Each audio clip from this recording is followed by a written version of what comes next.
आम आदमी के लिए वित्तीय शिक्षा कितनी जरूरी है और वित्तीय शिक्षा ग्रहण करने से इसके क्या फायदे हो सकते हैं, इन तमाम मुद्दों को लेकर जनता टीवी के स्टेट ब्यूरो प्रमुख अनिल कुमार अंकुर ने एसबीएसपी इंडिया के सीईओ कृष्ण मिश्रा से खास बातचीत की है। उन्होंने इस मुद्दे को लेकर क्या कुछ कहा है, आपको सुनवाते हैं।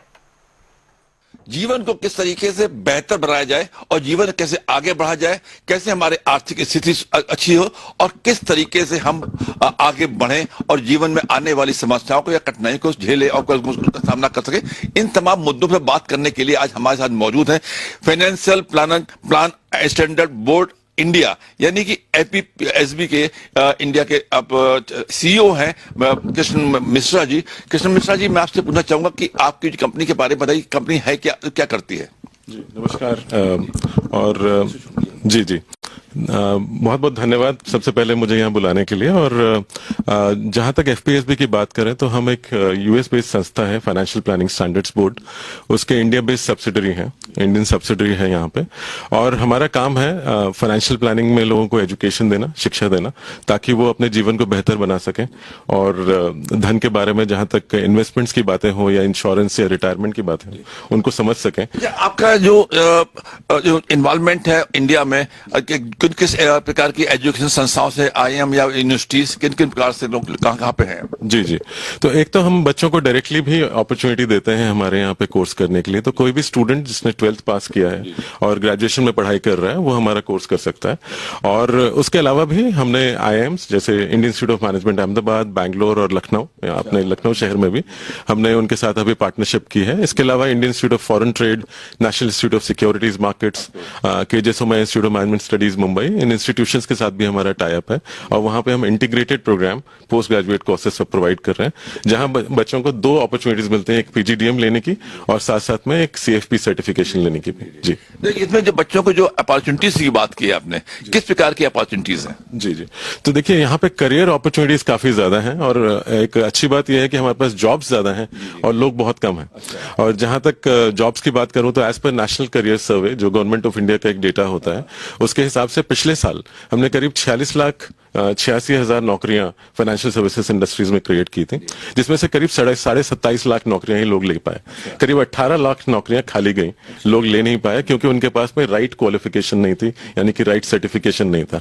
तो अगर वो लोग ये कोर्स कर लेते तो उनके पास अपॉर्चुनिटीज काफी ज्यादा होती इस फील्ड में लोगों की हेल्प करने के लिए। आम आदमी को जो वित्तीय जो एजुकेशन है, शिक्षा है, इसकी क्या है, मतलब इसकी महत्ता है, क्या है इसका, क्या मतलब जरूरत है इसकी? जी बहुत जरूरी सवाल है, बहुत अच्छा सवाल पूछा आपने। अगर आप देखें तो शुरू से ही जब से हमने अपना जीवन शुरू किया, ना तो स्कूल में, ना कॉलेज में, ना यूनिवर्सिटी में या पीएचडी करते वक्त भी किसी ने हमें फाइनेंशियल या वित्तीय शिक्षा के बारे में नहीं बताया, और जो कि हमारे लिए बहुत जरूरी है एक लाइफ स्किल की तरह से। और अभी हमने क्या किया है, we have started giving lot of education towards financial literacy, जैसे फाइनेंशियल लिटरेसी की तरफ लोगों को बताना शुरू किया, जागरूक किया। उसके अलावा फाइनेंशियल एजुकेशन और फिर फर्दर प्रोफेशनल एजुकेशन इस फील्ड में, जिसमें आपके पास करियर अपॉर्चुनिटीज हैं। जहां तक एक व्यक्ति की बात करें, किसी भी व्यक्ति के लिए ये जानना जरूरी है कि उसके लाइफ में क्या क्या गोल्स हैं, उसको जीवन में क्या अचीव करना है, कहां तक पहुंचना है, और उसके लिए उसको प्लानिंग करना बहुत जरूरी है। तो एक सवाल उठता, आपने प्लानिंग की बात की, किस उम्र से व्यक्ति अपने फाइनेंशियल जो एजुकेशन है या फाइनेंशियल जो आगे ग्रोथ करनी है, उसमें किस उम्र से प्लानिंग करनी चाहिए? मेरे हिसाब से जब आप पहली सैलरी लेना शुरू करें तभी से आपको इसकी शुरुआत कर देनी चाहिए। जी पहली टीनेजर्स को जो होते हैं, जो स्कूली बच्चे हैं, उनको क्या प्लानिंग की आवश्यकता होती है या नहीं होती है? देखिए, अगर आपके पास पैसा बहुत ज्यादा है तब भी आपको प्लानिंग की आवश्यकता है, और आपके पास पैसा नहीं है तब आपको ज्यादा जरूरी है कि आप प्लानिंग करें। अगर हम भारत में रहते हैं तो अधिकांश लोगों की संख्या ऐसी है जिनका पैसा नहीं है, तो वो लोग किस प्रकार से कैसे मैनेज करें? जी वो जैसा मैंने कहा कि उनको सही व्यक्ति से सलाह लेनी चाहिए, और एक सर्टिफाइड फाइनेंशियल प्लानर जो होता है प्रोफेशनल, सीएफपी प्रोफेशनल उसको कहते हैं, वो उनको अच्छी सलाह दे सकता है, जो उनको हेल्प कर सकता है इन टर्म्स ऑफ अंडरस्टैंडिंग कि उनकी नीड्स क्या हैं, क्या जरूरतें हैं उनकी, क्या लाइफ के गोल्स हैं, क्या रिस्क एपिटाइट है, रिस्क ले सकते हैं या नहीं ले सकते हैं, और उसके बेसिस पे उनके इन्वेस्टमेंट प्लान, उनके इंश्योरेंस, रिटायरमेंट और टैक्स प्लान बनाने में मदद करता है, और साथ साथ में उनके एस्टेट प्लानिंग और फ्यूचर रिस्क से रिलेटेड मैनेजमेंट एक्टिविटीज जो भी करनी है उस पर भी उनको एक मदद मिलती है। और उसके बाद में क्या होता है कि ये जो प्रोफेशनल है उनके साथ सारे जीवन रहता है। तो ऐसा नहीं है कि उन्होंने एक प्रोडक्ट आपको आज बेचा और कल आपको भूल गए। वो एक बार जब आपका हाथ थामते हैं तो वो सारे जीवन आपके साथ रहता है। एक सवाल ये भी है कि हमारे भारत में जो आर्थिक स्थिति जैसे कि बताया कि मतलब 80% पब्लिक ऐसी होगी जो वो सामान्य से नीचे की स्थिति में है। तो ऐसे लोगों को किस किस प्रकार के रोजगार या सृजन किया जाए लोगों जिसमें उनकी फाइनेंशियल सिस्टम जो उनके हिसाब से मतलब ग्रोथ भी बेहतर हो, अच्छी मतलब रोजगार मिले। देखिए, पहली बात तो ये कोर्स करने के तो बहुत सारे फायदे हैं, क्योंकि रोजगार के जो पोजीशंस हैं, जितनी अपॉर्चुनिटीज हैं वो बहुत ज्यादा हैं।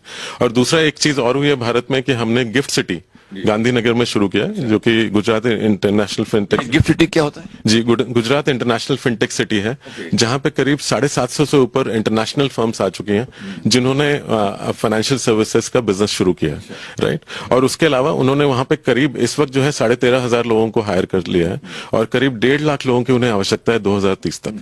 तो वहां पे नौकरियां काफी ज्यादा हैं और अपॉर्चुनिटीज बढ़ती जा रही हैं। तो अगर लोग ये कोर्स करते हैं तो उनके लिए करियर ऑप्शंस काफी ज्यादा खुलते हैं। अगर आप जीडीपी की बात करें हमारे देश के ग्रॉस डोमेस्टिक प्रोडक्ट की, उसमें भी फाइनेंशियल सर्विसेज का योगदान बहुत ज्यादा है और ये बढ़ता जा रहा है। तो हमारी आर्थिक स्थिति बढ़ रही है, बेहतर हो रही है। मिश्रा जी, एक चीज सवाल है इस बात का उठता है कि वित्तीय शिक्षा प्राप्त करने से युवाओं को कौन कौन से रोजगार कैरियर में मिल सकते हैं, क्या क्या हो सकता है? जी, देखिए, पहली चीज तो वह है कि वो फाइनेंशियल प्लानर बन सकते हैं। उसके अलावा वो मैनेजर्स और लीडर्स बन सकते हैं ऑर्गेनाइजेशन में, जहां वो रिलेशनशिप मैनेजमेंट से लेके रिस्क मैनेजमेंट से लेके कॉर्पोरेट स्ट्रैटेजी तक के वर्क कर सकते हैं। जो आपका FBSB इंडिया है, ये जो प्राइवेट कंपनी है या सरकारी कंपनी संस्थाएं हैं, क्या उनमें इस प्रकार की क्वालिफिकेशन की आवश्यकता मांगी जाती है, नहीं मांगी जाती? जी, बैंकिंग, फाइनेंशियल सर्विसेज और इंश्योरेंस सेक्टर ऐसा है जहां पे मैंने कहा कि वहां पे इनकी रिक्वायरमेंट बहुत ज्यादा है, राइट। और अगर आप किसी भी ऑर्गेनाइजेशन में देखिए, कम से कम आप पकड़िए 90% लोग ऐसे होते हैं जिनको प्रोडक्ट मैनेजमेंट और डिस्ट्रीब्यूशन करना होता है। वहां पे इनकी रिक्वायरमेंट काफी ज्यादा है और ये ऑर्गेनाइजेशन उसको रिकॉग्नाइज करते हैं। मेरा एक सवाल था कि रोजगार इस कैरियर कैसे मिलेंगे? जी, तो देखिए, पहली चीज तो यह है कि अगर आप कोर्स कर लें तो उसके बाद तो आपको ऑटोमेटिकली अपॉर्चुनिटीज मिलना शुरू हो जाती हैं। उसके अलावा हमारा खुद का एक जॉब बोर्ड है हमारी वेबसाइट पे, जहां पे हम जॉब्स मेंशन करते हैं, लोग वहां से भी अप्लाई कर सकते हैं। उसके अलावा अगर मैं बोलूं naukri.com, देखिए naukri.com मेरी वेबसाइट नहीं है, आप वहां जाके देखिए तो वहां पे काफी सारे जॉब्स अवेलेबल हैं इस वक्त। और जितने लोग हैं, मतलब इस वक्त भारत में करीब 2731 प्रोफेशनल्स हैं, लेकिन नंबर ऑफ जॉब्स 4 से 5 गुना है उससे ज्यादा। और जो रिक्वायरमेंट है, कम से कम हमें जो आने वाले समय में करीब 1 लाख लोगों की रिक्वायरमेंट होगी, लेकिन उतने लोग नहीं है अभी भारत में। जी, तो इनको आप एजुकेशन जो है थ्रू IIM या तमाम यूनिवर्सिटीज के जरिए दे रहे हैं, तो उसमें क्या क्या संभावना लग रही है कि जो वहाँ बच्चे पढ़ रहे हैं उन बच्चों को मतलब कितनी जल्दी जब कोर्स करने के बाद जॉब मिल जाता है? देखिए, जो बिजनेस स्कूल के बच्चे हैं उन्हें तो नॉर्मली जॉब ऐसे ही मिल जाता है, उनके लिए प्लेसमेंट की कोई टेंशन नहीं है। लेकिन जो हमारे दूसरे बच्चे भी हैं जो डायरेक्टली भी आते हैं हमारे पास में, वहां भी प्लेसमेंट की कोई चैलेंजेस नहीं है। इस वक्त मैंने आपसे कहा कि हमारे पास जॉब ज्यादा है और लोग कम है, और ये सिचुएशन आगे भी रहने वाली है क्योंकि हमारी जनसंख्या बढ़ रही है करीब, है ना, 144 करोड़ लोग हैं हम आज की डेट में भारत में। लेकिन हमारी एक अच्छी बात यह है कि हमारी जनता बहुत यंग है, हमारी 28 साल की एवरेज एज है ना। तो हमारे पास ये बहुत अच्छी अपॉर्चुनिटी है यंगस्टर्स के लिए, फ्यूचर करियर अपॉर्चुनिटीज। और इसका एक सबसे बड़ा एडवांटेज ये है कि एक ग्लोबली रिकॉग्नाइज कोर्स है, तो कल को किसी को फॉरेन कंट्री में जाके भी काम करना है तो उनके पास काफी सारी संभावनाएं हैं।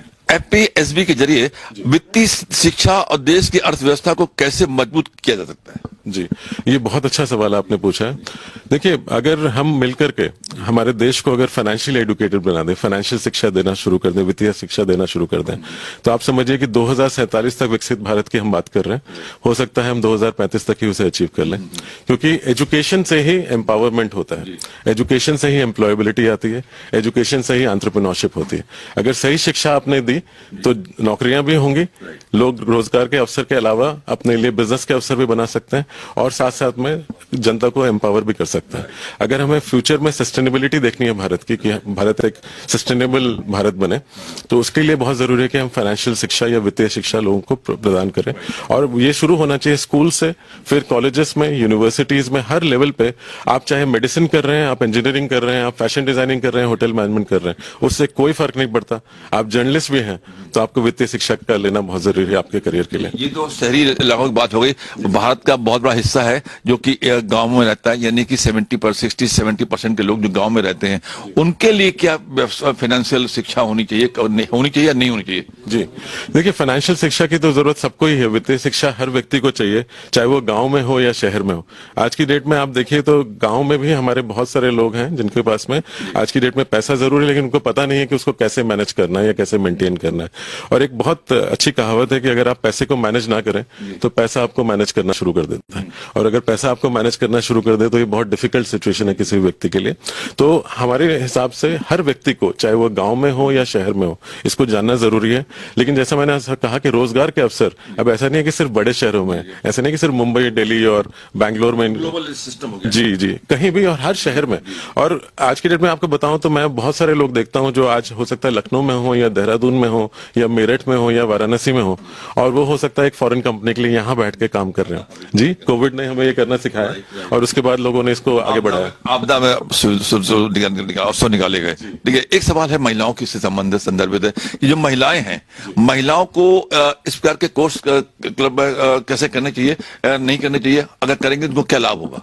देखिए, महिलाएं तो वैसे भी हमारी सबसे बेस्ट फाइनेंशियल प्लानर्स होती हैं। उनको फाइनेंशियल प्लानिंग बचपन से ही सिखाया जाता है। अगर फाइनेंशियल प्लानर होती है तो उन्हीं से आप भी शिक्षा लेते हैं। जी जी जी, तो मैं वही बता रहा हूँ कि अगर जैसे मान लीजिए कि कोई भी महिला है, उसको हम कहते हैं कि भाई आप पूर्ण हैं, आप कंप्लीट हैं, बिकॉज आपने सब कुछ जाना है।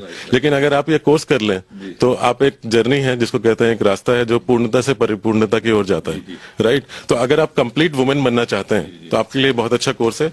जहां तक कि अगर मैं बात करूं होम मेकर्स की, जो घर पे गृहिणियां रहती हैं, वो भी अगर ये कोर्स कर लें तो वो अपने साथ के लोगों को और अपने आप को भी अच्छे से मैनेज कर पाएंगे। इनफैक्ट अगर मैं बताऊं तो अभी इस वक्त जो है भारत में करीब 83% जो हमारी CFP प्रोफेशनल्स हैं, जो महिला उसमें आती हैं, वो उनसे जिन्होंने हेल्प ली है वो ज्यादा अच्छा, अपने आप को ज्यादा स्ट्रांग और कॉन्फिडेंट महसूस करते हैं जब उन्होंने अपने जीवन को देखा। उसके अलावा भी अगर आप देखिए 2731 में करीब हमारी टोटल इस वक्त 23% महिलाएं हैं और हम इसको 35% पे ले जाने की प्लानिंग में है। तो आप समझ सकते हैं कि भारत में इसकी रिक्वायरमेंट बढ़ती जा रही है। एक सवाल है कि वित्तीय शिक्षा है ना, कि दीर्घकालिक क्या लाभ है? मतलब दीर्घकालिक मतलब लॉन्ग टर्म क्या लाभ?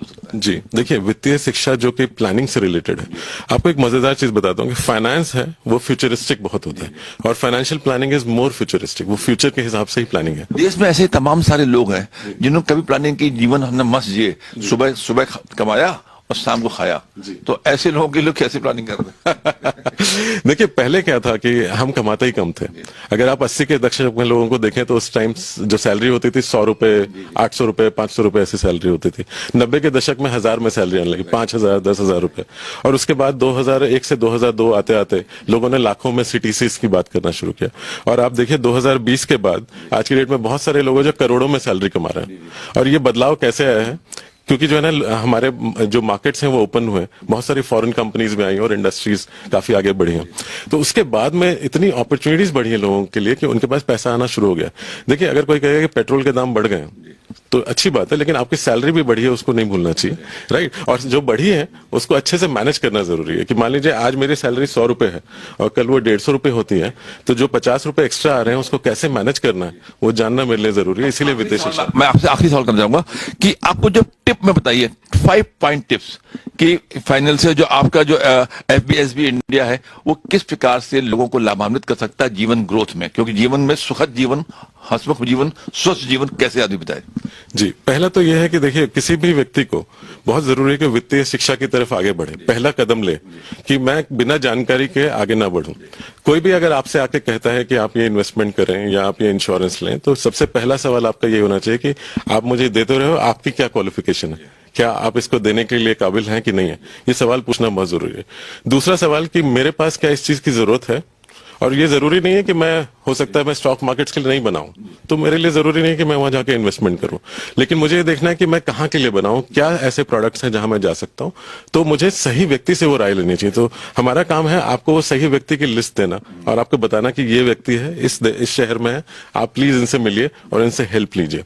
देखिए, हेल्प की जरूरत हर किसी को है, राइट, तो हम वो करना चाहते हैं। ये तो 3 चीजें हुई। चौथी ये है कि हर लेवल पे, चाहे आप स्कूल लेवल में हो, कॉलेज में हो, कहीं भी हो, आपको एक फंडामेंटल राइट की तरह, है ना, एक फंडामेंटल राइट जैसा होता है, उसकी तरह फाइनेंशियल प्लानिंग की डिमांड करनी चाहिए हर व्यक्ति को, चाहे आप नौकरी में हो, बिजनेस में हो, कहीं भी हो, आपको कहना चाहिए कि मुझे ये चाहिए।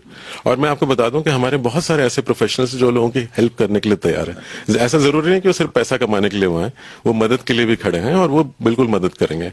और जो सबसे ज्यादा इंपॉर्टेंट है कि हमें इस चीज को अपने माइंड में बिठाना है कि इसकी जरूरत है मुझे। देखिए, जैसे मुझे पानी पीने की जरूरत है जब मुझे प्यास लगती है, वैसे मुझे फाइनेंशियल प्लानिंग की जरूरत है मेरे जीवन के लिए।